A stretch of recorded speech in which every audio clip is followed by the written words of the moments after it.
Hey Hazel, how you doing today? I'm okay. What's been going on?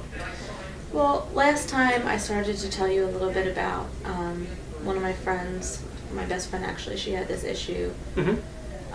So what happened was she went to a bathroom at our local library and she found a video camera when she was going to the bathroom. In the bathroom? Yeah, That's she awful. actually, yeah, and she turned it into the police, and I guess because like she carried it or she had found it, her handprints were on it, and they weren't able to detect who actually did it. They weren't able to catch the person. Oh, they didn't catch the person? No. So since then, I've been on really just high alert. Like I'm worried that could happen to me, to my kids, and I'm just really worried because they didn't catch the guy, that him or someone like him could be out there. So he's still out in the community. Right. So how is it affecting your daily life? Can you tell me kind of what you've been feeling?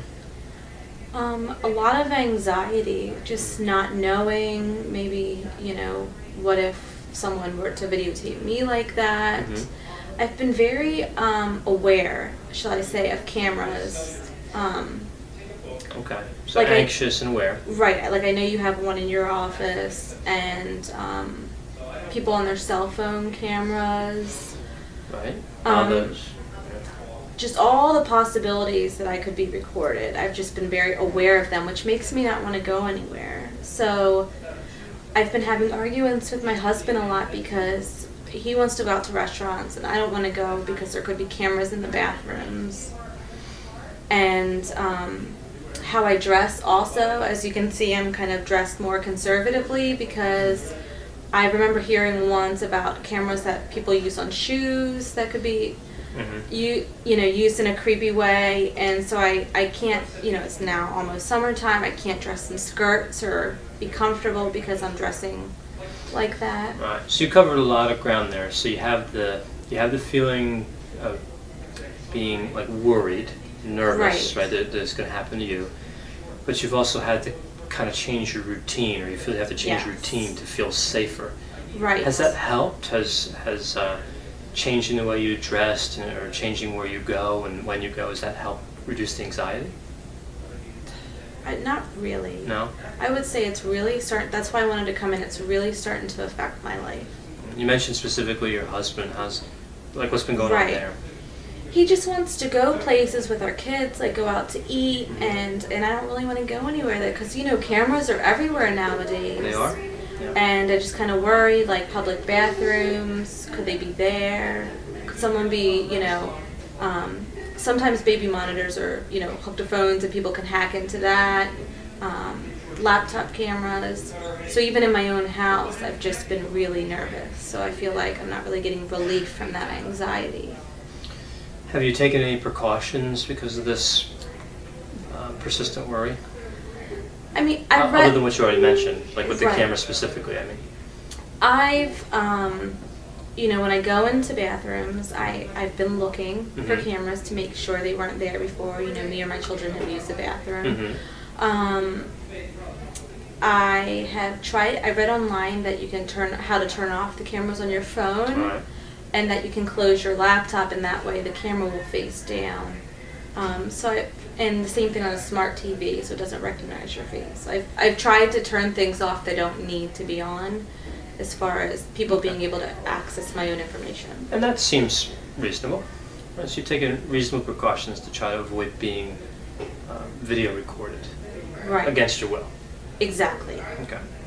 But still, you have this feeling of worry, anxiety, and your schedule is being interfered with. Right. So you'd like to cope more effectively with your feelings, reduce this anxiety. Right.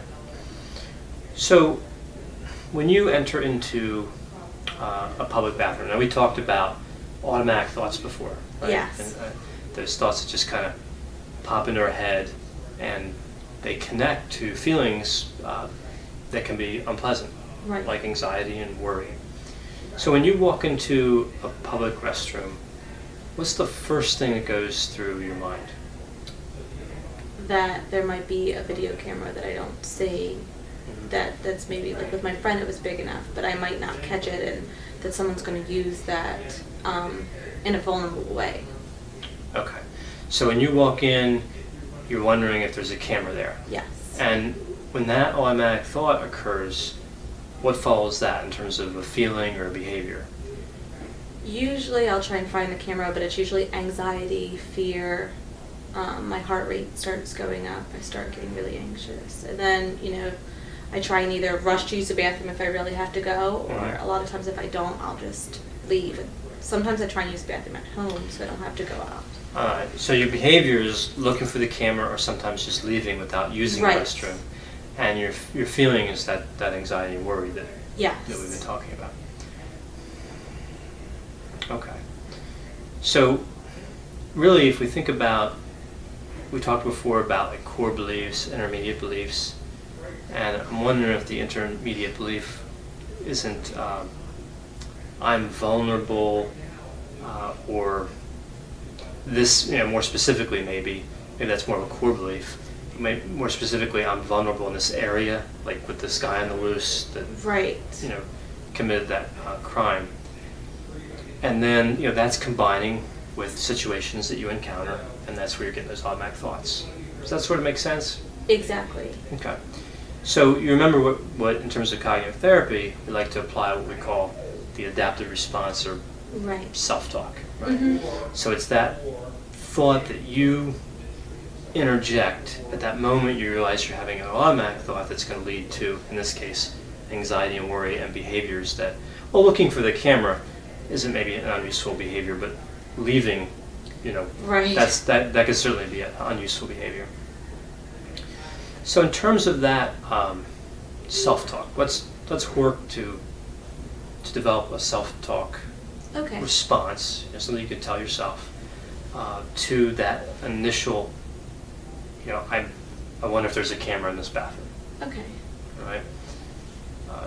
What do you think you could tell yourself that would get in between that thought and the feelings you're having? I could say, if when I walk in the bathroom, Yeah. maybe I could say, while there could be a chance that there's a camera in this bathroom, the chance of it happening is not very likely. Mm-hmm. And, I'm going to take steps to keep myself safe so that I won't be in a vulnerable position, such as looking for the cameras. Right, that's good. So you have a low probability of it happening, and you're taking useful behaviors to minimize your risk even further. Right. All right. So that's a good automatic thought. I think, or a good adaptive response for the automatic thought, rather. Why don't you try that one out, right? The next time you have that automatic thought, right? Try out that. I think that's really, that's logical. I mean, it's unlikely to happen. Of course, there's a chance, right? Right. And we acknowledge that in the self-talk. There's a chance that it could happen, but there's precautions you can take, and it's a low chance. Right. Sometimes as well, so keep that automatic thought kind of, we'll review it at the end, Okay. right, before you leave today. We'll write these down. But that's one adaptive response, rather, that I want to write down for you. Okay. I also want to talk about, like, the worst case scenario, because right now you have the anxiety and the worry about an event that, while it's unlikely it could happen, it could happen. Right.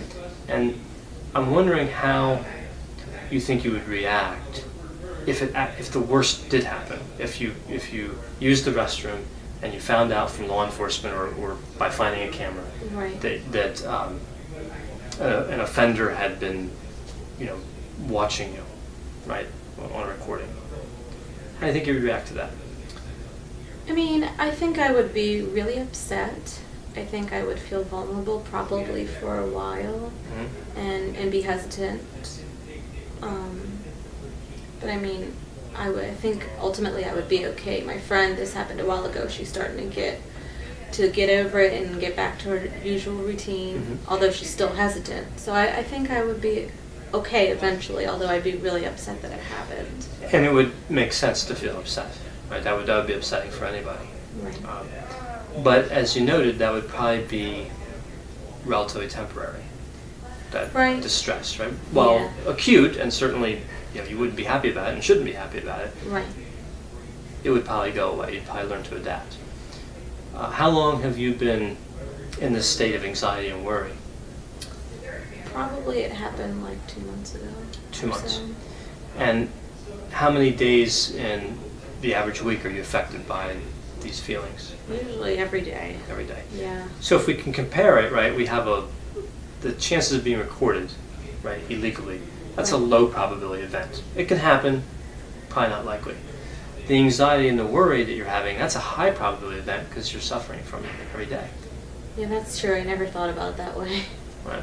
So there's a point at which maybe you reach and you say, I'd rather take the risk. I'd rather deal with the potential consequence of an unlikely event of being recorded and face that if it happens, than be in the state of anxiety and worry. Right. Because right now I'm suffering every day. Right now you're suffering, right? Right. And if you could adaptively respond effectively, you're still going to have that risk of being recorded, but you could survive that event if it happened. Right. Yeah, I think I could. Yeah. And you're taking reasonable cautions and all the things we talked about. Right. So, as you think about this in a more general sense, is there an adaptive response you could apply to that automatic thought of, I need to be worried about this, or whatever that thought looks like. Sometimes the thought's an image, right? It's maybe like Right. an image of being recorded. But whatever that kind of general series of automatic thoughts are that are getting you anxious and worried before you even get out of the house, what adaptive response could you apply there? Maybe, like I said, I'm worried about all the cameras. Maybe I could say, I understand that there's some cameras that, are used for good purposes, like security. Probably most are. Right. And the chances of being recorded illegally are not likely I'm taking precautions to, go to the right places. The good areas. Mm-hmm. So it's not likely to happen overall, and me going outside the house is worth the risk, the minimal risk that it would happen, and if it did happen, I could survive it. That's great. That's a great adaptive response. Yeah. And actually that's kind of a few adaptive responses. Right. But that's good, and you can apply them, and we'll kind of break them down. Okay. Like I said before you leave today, we'll break those down. So you can have them written down as you go out. And I think it's important because the automatic thoughts tend to spring on us quickly. It's Right. important to rehearse these adaptive responses so we're ready to go. Okay. Right, and kind of, we're preparing ourselves to apply that Okay. adaptive response. And in order to be prepared, you have to know what it is. So it's good to Right. have it written down and kind of more or less commit to memory. Okay. Does that kind of make sense? Yeah. All right. So before you leave today, I'll take care of that. And I want you to use those adaptive responses for this week. I'll see you next week. And record what the outcome was every time you're able to apply the adaptive Okay. response. And that includes what you felt and what you actually did. Okay. Right?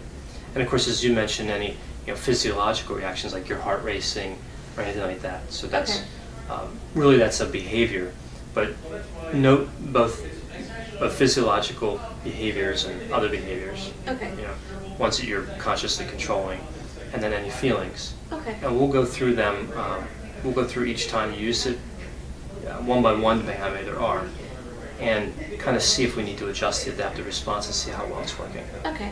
Does that sound like a plan? Yeah, I think that would be really helpful. All right. So we'll go from there, and I appreciate you coming in today. Thank you very much. Thanks, Hazel.